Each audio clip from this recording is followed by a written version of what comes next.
দরজায় দুবার করাঘাত পড়তেই তড়িঘড়ি করে উঠে টেডিটা বেডে রেখে সোজা হয়ে দাঁড়ালো। অনুমতি দেই, ভেতর আসতে পারি? সুখ হাসি মুখে প্রবেশ করে, বেডে বসলো পায়ে পা তুলে, হাসছে মিটমিট। তুফা সরু চোখে চেয়ে মুখে হাত বুলিয়ে চুল ঠিক করে বলে, হাসছিস কেন? দেখতে বাজে লাগছে আমায়? মাহির ভাই এসেছে নিচে, ইশারায় বলল সুখ। ঠোঁটের হাসি কমল না। তুফা নড়ে চড়ে বসে। যার কাজে যে এসেছে, আমাকে কেন বলছিস? তোমাকে এক ঝলক দেখার আশায় ছটফট করছে বেচারা। এই বেয়াদব, বানোয়াট কথা বলবি না। তড়িৎ দু আঙুলে কণ্ঠমণি ছুলো সে। বুঝালো, সত্যি বলছি। নুরাকে চুপি চুপি জিজ্ঞাসাও করেছে। কে? তুফার চোখ পাকিয়ে এলো। সত্যি এমন কিছু হয়েছে? সুখ হাসছে এখনো। নুরা বাচ্চাটা তখন কি কাণ্ডটাই না ঘটিয়ে ফেলল। মাহির তাকে বলেছিল হয়তো কানে কানে। মেয়েটা গলা ফাটিয়ে চিৎকার করলো তখনই। তুফা, মাহির তোমায় খুঁজছে, তুমি কোথায়? হতভম্ব মাহির যদিও কথা সম্পূর্ণ করার আগে তার মুখ চেপে ধরেছিল, তবুও আইজা আর রামসা ছুটে এসেছিল ড্রয়িং স্পেসে। লজ্জায় পড়ে বেচারা শেষে পকেটে হাত রে ময়ূরপঙ্খিত কলম বের করে বোকা হেসে বলে, সেদিন তুফার কাছ থেকে পেনটা নিয়েছিলাম, ফেরত দেওয়া হয়নি, ভাবলাম আজ দিয়ে দেই। সুখ অপলক তাকিয়ে থাকে। দুজন পরস্পরের প্রেমে ডুবে মরছে, অথচ ভাবনার মাঝেই ফোনের স্ক্রিন জ্বলে উঠল। ভিডিও কল এসেছে, নাম্বারটা বর্ণর। দুদিন ধরে মানুষটা বাড়ি ফেরেনি, এরপরেই প্রথম কল দিয়েছে। তড়িৎ উঠে দাঁড়ায় সুখ।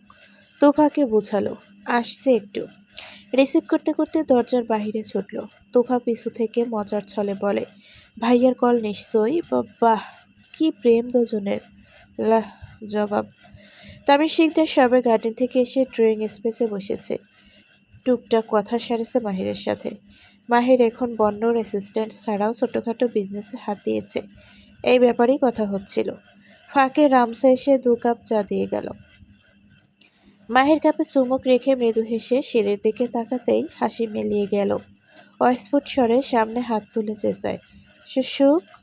সুখ ততক্ষণে দ্রুত সিঁড়ি মারাতে গিয়ে পা বিঁধে ফ্লোরে ছিটকে পড়েছে। ধুম শব্দে তামির সাহেব চমকে পিছু ঘাড় বাঁকিয়েছে। মেয়েকে ফ্লোরে দেখে তড়িৎ উঠে ছুটে গেল। আম্মু, পড়ে গেলে কি করে? ইস! শরীরের আঘাত নিয়ে উঠে দাঁড়ায় সে। চোখে পানি উপচে পড়ছে। থমকে যাওয়া দৃষ্টি। রুবাইয়ের তড়িঘড়ি করে এগিয়ে আসে। আম্মা, খুব জোরে লেগেছে না? এভাবে ছুটে কেউ? শোক কিছু একটা বলতে চাইছে, কিন্তু খেই হারিয়ে কোথা থেকে শুরু করবে বুঝতে পারছে না। আব্বুর হাত ধরে ফুপিয়ে কেঁদে ইশারায় পিছু দেখিয়ে কিছু বোঝায়। ভদ্রলোক অস্থির হলেন। কি হয়েছে মা? ব্যথা বেশি পেয়েছো? চলো সোফায় এসো। অশ্রুসিক্ত চোখে ঘন ঘন দুদিক মাথা ঝাঁকায় সুখ। যা বলতে চাইছে তার কাছে এই সামান্য ব্যথা কিছুই নয়। সুখ পা টেনে টেনে উম্মাদের মতো ছুটে আইজার কাছে গেল। হাতের ইশারায় কিছু একটা বোঝাতেই তিনি বলেন, বন্ডর কথা বলছিস? কি হয়েছে আমার ছেলের? ঢোক গিলে সুখ বোঝায়, অ্যাক্সিডেন্ট।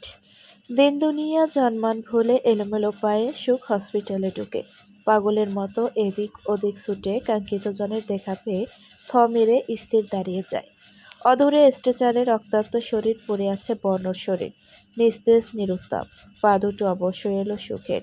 সর্বাঙ্গ কাঁপে থরথর। চোখের পলকে হিতাহিত জ্ঞান শূন্য হয়ে একছুটে নিকটে চলে এলো। বর্ণর চোখ তখন নিভু নিভু ঝাপসা, মুখশ্রী জুড়ে লাল তরলের ছড়াছড়ি। হাতের দুটো আঙুল কাঁপছে, তুলতে চাইছে সুখের দিকে, কিন্তু শক্তিতে আজ পেরে উঠছে না। সুখ যন্ত্রণা হতাশ ভুলে রক্তে ভেজা হাতটা আঁকড়ে ধরল। বর্ণর দুর্বোধ্য আসে, অতঃপর অর্ধবোঝা চোখ দুটো পুরোপুরি বুঝে নেয়। কাঁপা কাঁপা হাতে তার গালে হাত রাখে সুখ। রক্তে ফোবিয়ে জন্মেছিল তার, অথবা শেষে তোয়াক্কা করল না। বার কয়েক ঝাঁকায় বর্ণ সাড়া দেয় না, নিঃশব্দটাও নিজ। ধীরে ধীরে সুখ আচমকা দুহাতে বুকে জাপটে ধরে বর্ণর মাথা। কেটে যায় নীরবে। তামির সাহেব এসে ছাড়িয়ে নিলেন। ছেড়ে দাও আম্মু, ওটিতে নিতে হবে ওকে। সুখের কানে পৌঁছায় না সেসব। এক হাতে বর্ণর হাত চেপে অপর হাত গালে রেখে ঝাঁকাতে থাকে। আপনি পাষাণ্ড নিষ্ঠুর, খুব খুব খুব স্বার্থপর। ব্যাস, আমাকে কাঁদাবেন বলে নিজের এই অবস্থা করেছেন। প্লিজ একবার চোখ খুলুন। দেখুন আমি ছুটে এসেছি।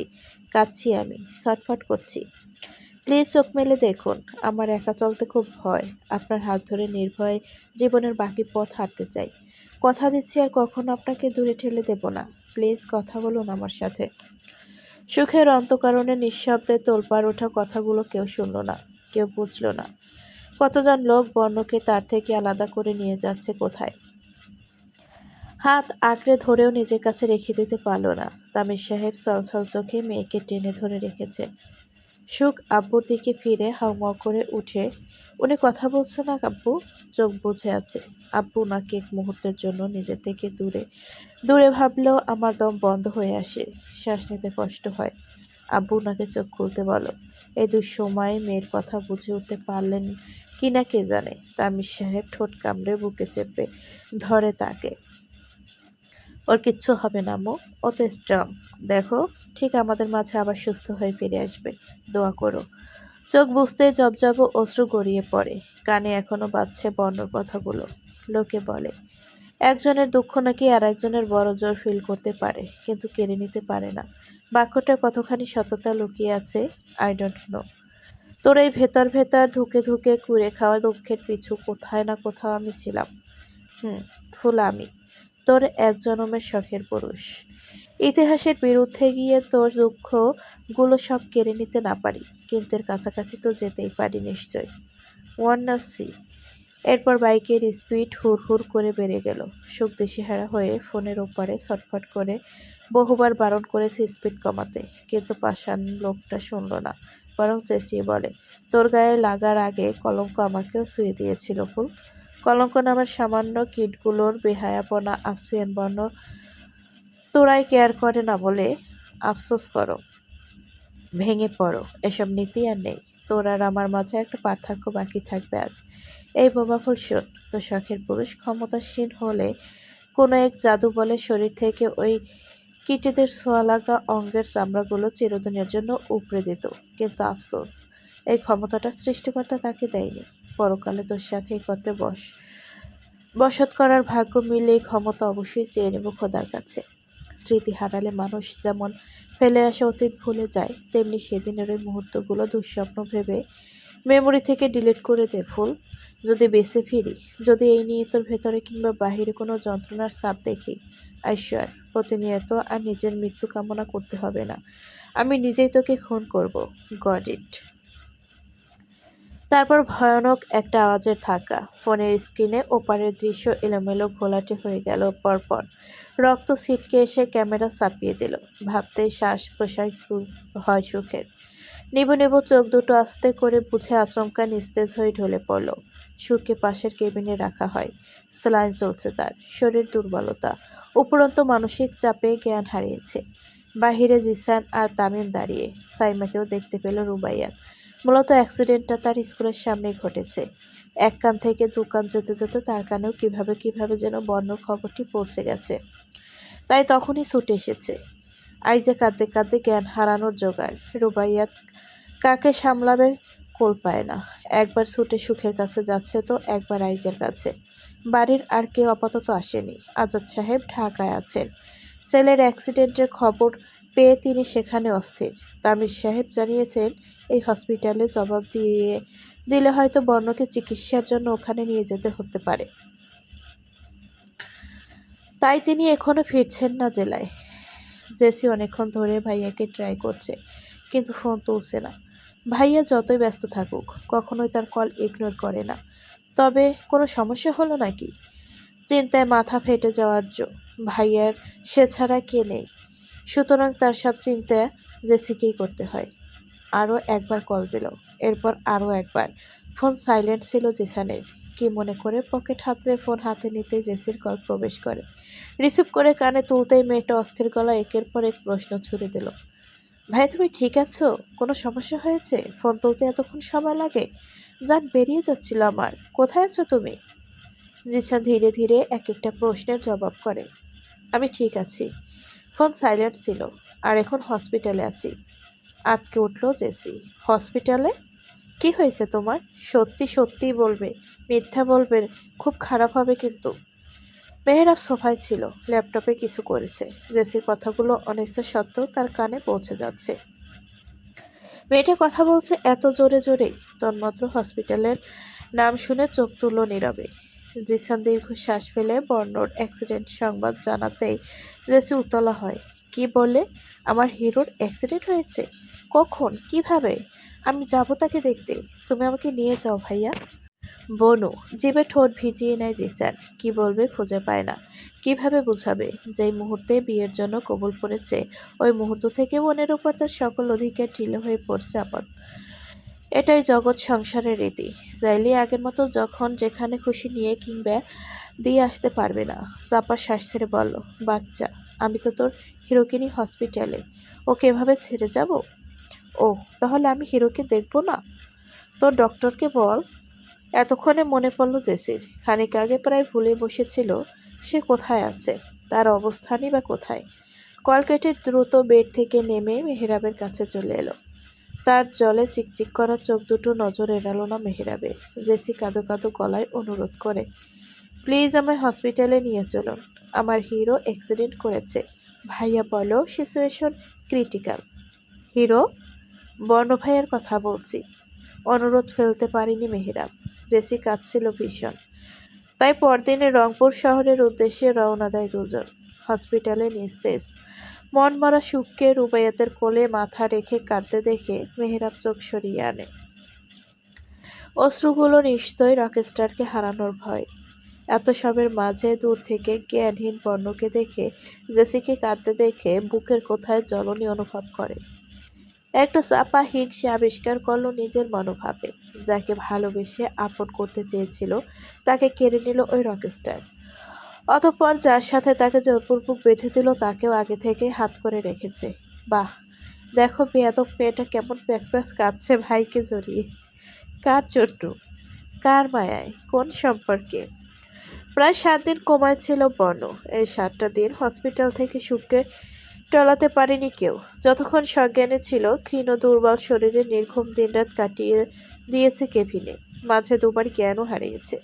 বর্ণর কাছে যেতে নিষেধ ছিল ডক্টরের। ব্যাস, দূর থেকে দিনে একবার বা দুবার দেখার সুযোগ পেত। বর্ণর জ্ঞান ফিরেছে আজ। কেভিনের শিফট। ঘুমের ইঞ্জেকশন পুশ করা হয়েছে ঘণ্টাখানেক আগে। নীরবে কক্ষে প্রবেশ করে সুখ। বর্ণর বুকে, বাহুতে, কপালে, চোয়ালের নিচে ব্যান্ডেজ। ডান হাতটা ভেঙেছে। পায়ে আঁচড় লেগে ছিলে গেছে।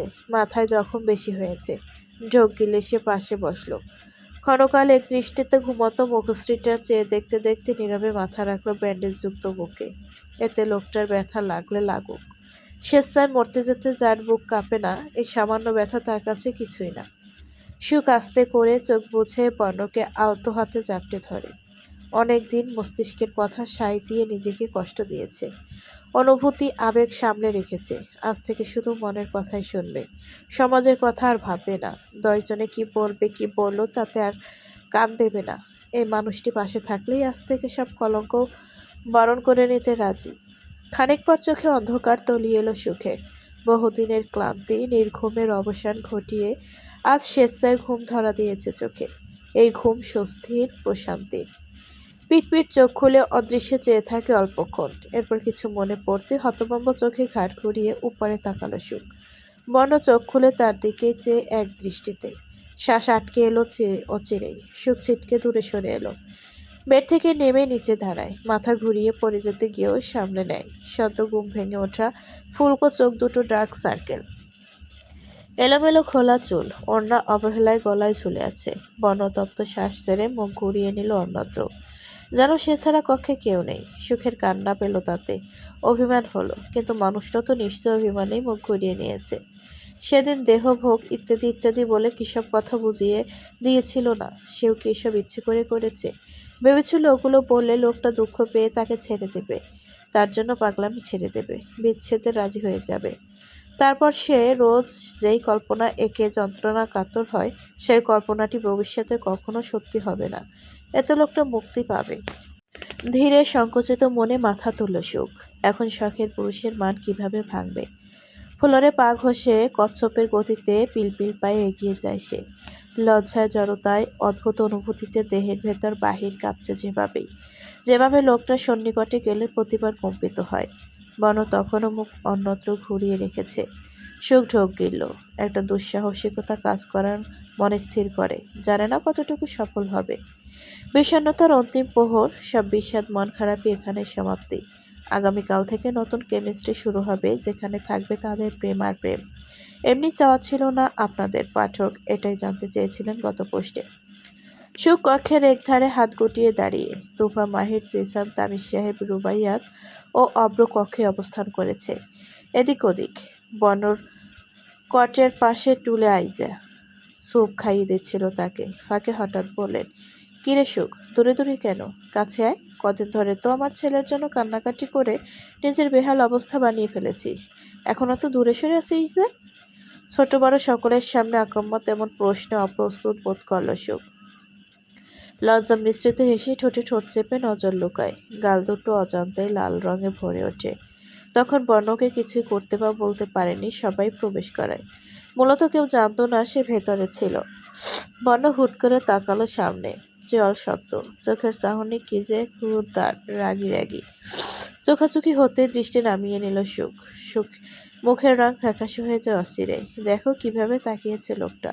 ভালোবাসে না, পেছনে ফেলে আসা দিনগুলো পাগলামি সব মিথ্যা অভিনয় ছিল নির্ঘাত, কেবল তাকে দুর্বল করে দিতে। এখন যখন নিজের শক্ত খোলস ছেড়ে সে বেরিয়ে এলো, অমনি চোখ রাঙিয়ে সেও মুখ তুলল কঠিন চোখে। চেয়েই থাকো। বর্ণ দাঁতে দাঁত পিষে অতরে বোকা ফুলটাকে কিছু করে ফেলতে ইচ্ছে করছে এবার।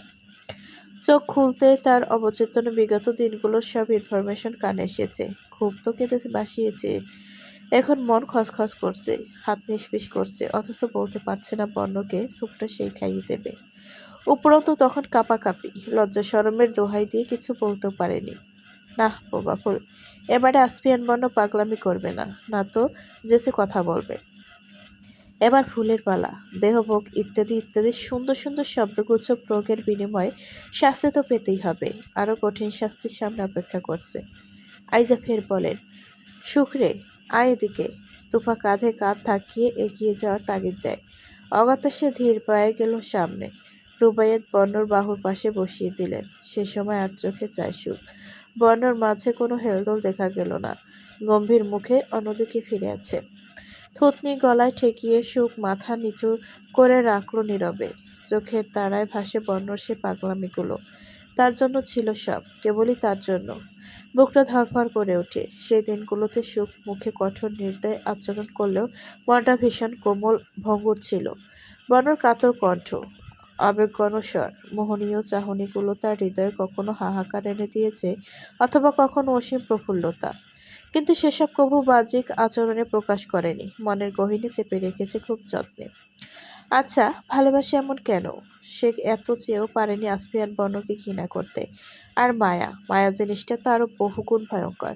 ভালোবাসলে এক সময় ভুলে যাওয়া যায়, মনের অনুভূতি পরিবর্তন হয়, কিন্তু মায়া, একবার যে মানুষ মায়া নামক বিষ পান করেছে, তার রেহাই নেই, অমরণ।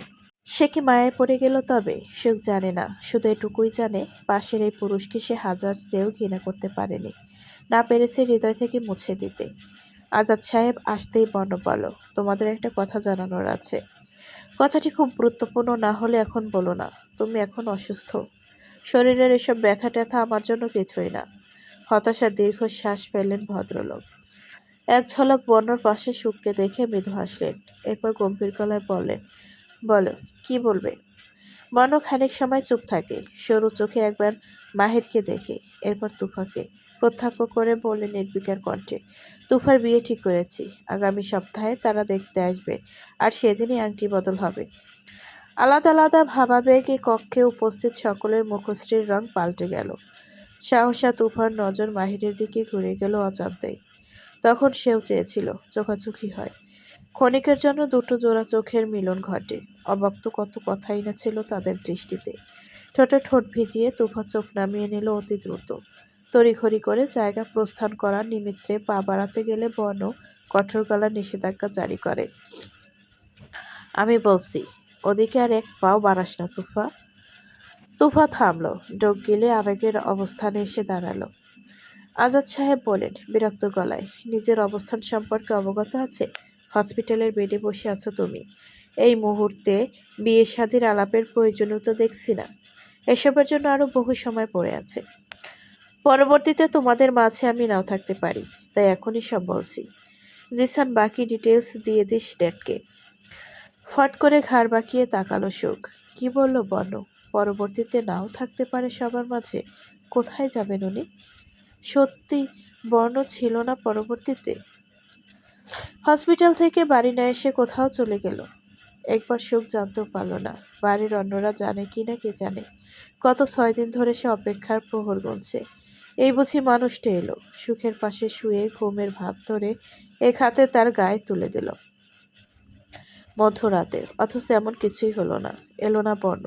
অস্থির সুখ ভেতরে ভেতরে অধৈর্য হয়ে পড়েছে। কেমন আছেন মানুষটা? হাতের হাড়ে জখম হয়েছে, সুতরাং ব্যান্ডেজ রাখতে হবে মাসখানেক। শেষবার যখন দেখেছিল তখন মাথাতেও ব্যান্ডেজ, এখনও তেমনই আছে। উফ, এবার রাগ হচ্ছে সুখের। তবে কার উপর সঠিক ইয়াত্তা নেই, কিন্তু হচ্ছে। একবার চুল খামচে ধরে কক্ষের অস্থির পায়ে এদিক ওদিক পায়চারি করে কক্ষ থেকে বেরিয়ে এলো। এই কক্ষে বসে থাকলে লোকটাকে আরো বেশি মনে পড়ে। মনে হয় রুমটা অসম্পূর্ণ। কি হয়েছে? কাঁদছো কেন? প্রশ্নটি সুখ করেছে ইশারায়। তাতে কোনো আওয়াজ ছিল না। নুরা বুকে হাত চেপে নড়েচড়ে বসলো গাল ফুলিয়ে।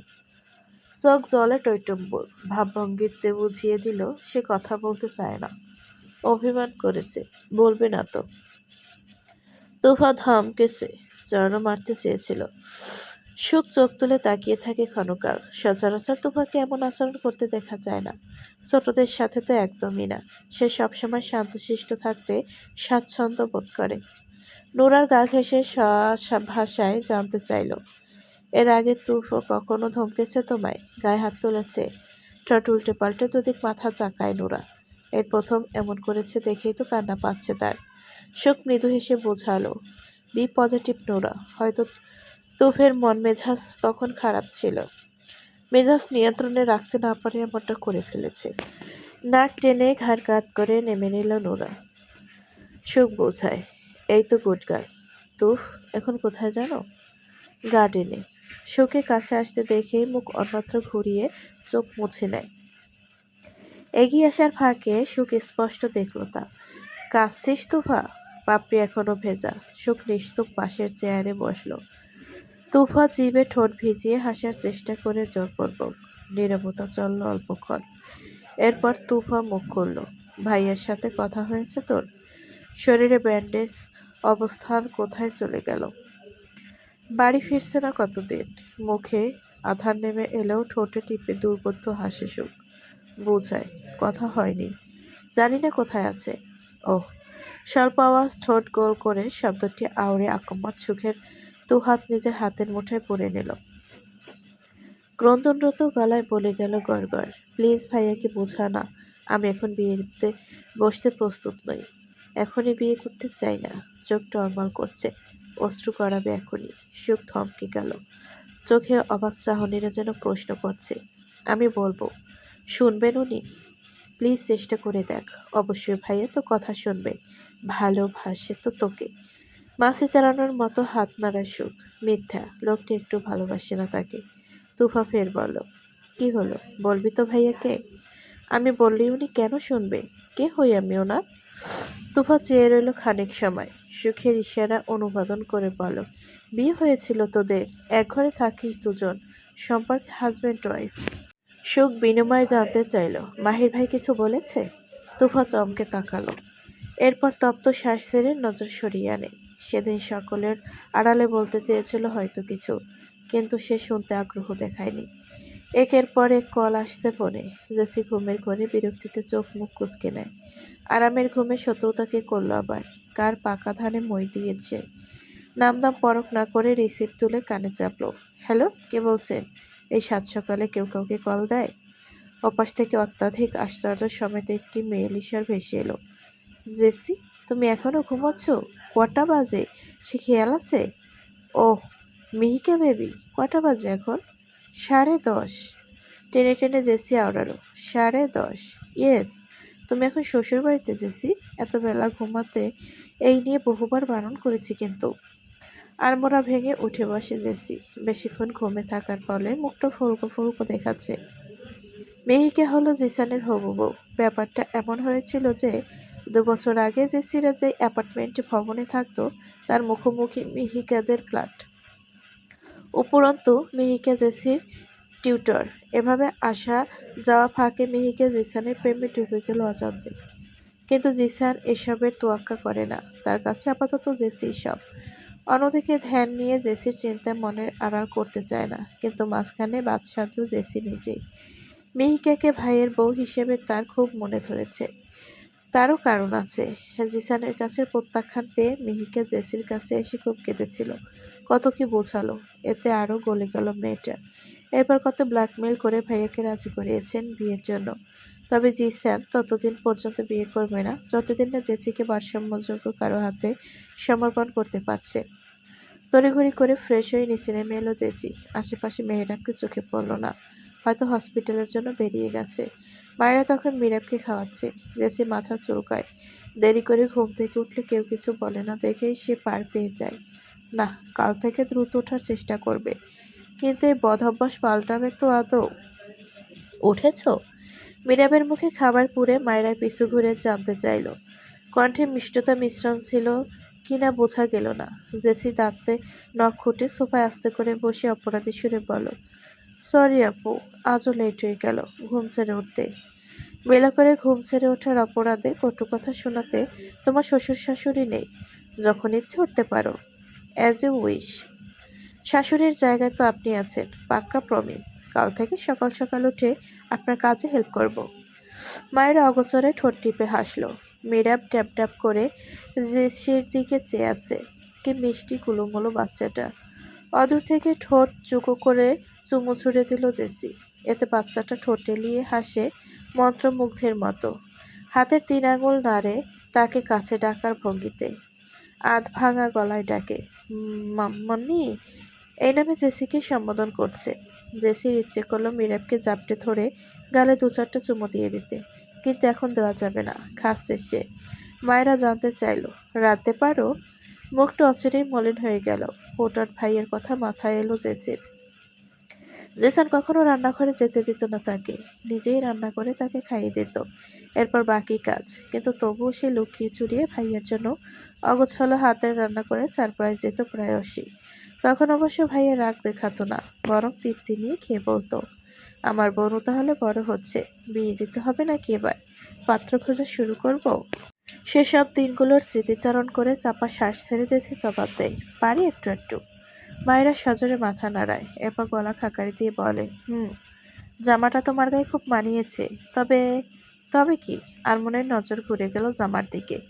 পরক্ষণেই চোখ পাকিয়ে আসে, দাঁতে জিভ কেটে বোকা হেসে বলে, ও, তাড়াহুড়োই উল্টো জামা পরে চলে এসেছি। সময় কাটছে না সুখের। প্রতিটি মুহূর্ত পার হচ্ছে তরপাতে তরপাতে। এক ঝলক আসপিয়ান বর্ণকে দেখার নেশায় চোখ দুটো বড্ড জ্বালা করছে। ফোন হাতে নিয়ে বর্ণর নাম্বারে প্রবেশ করলো। মেসেজ দেবে একটা। না, তাকে যার মনে পড়ছে না সে কেন জেসে খবর নেবে? ঠিক সেই মুহূর্তে নাম্বার থেকে মেসেজ ঢুকলো। হ্যাঁ, বর্ণর নাম্বার থেকেই। শেষবারের মতো এক নজর দেখতে চাইলে চলে আয় আমার কাছে, নিচে গাড়ি ওয়েট করছে। ব্যাস এটুকুই। থমকে গিয়ে হতবুদ্ধির মতো মেসেজটার দিকে চেয়ে রায় সুখ। বোধগম্য হলো না কথাটি। যথার্থতা সে কিছু একটা লিখে পাঠায়, কিন্তু পৌঁছায় না ওপাশে। তাকে ব্লক দেওয়া হয়েছে। চোখ খিচে অনেকক্ষণ স্তব্ধ হয়ে বসে থাকে সুখ। এখন আবার কি চাইছে মানুষটা? ব্যালকনিতে গিয়ে দেখে সত্যি গেটের বাহিরে কালো রঙের একটা গাড়ি দাঁড়িয়ে আছে। সুখ কী করবে বুঝে উঠতে পারে না। যাবে নাকি যাবে না।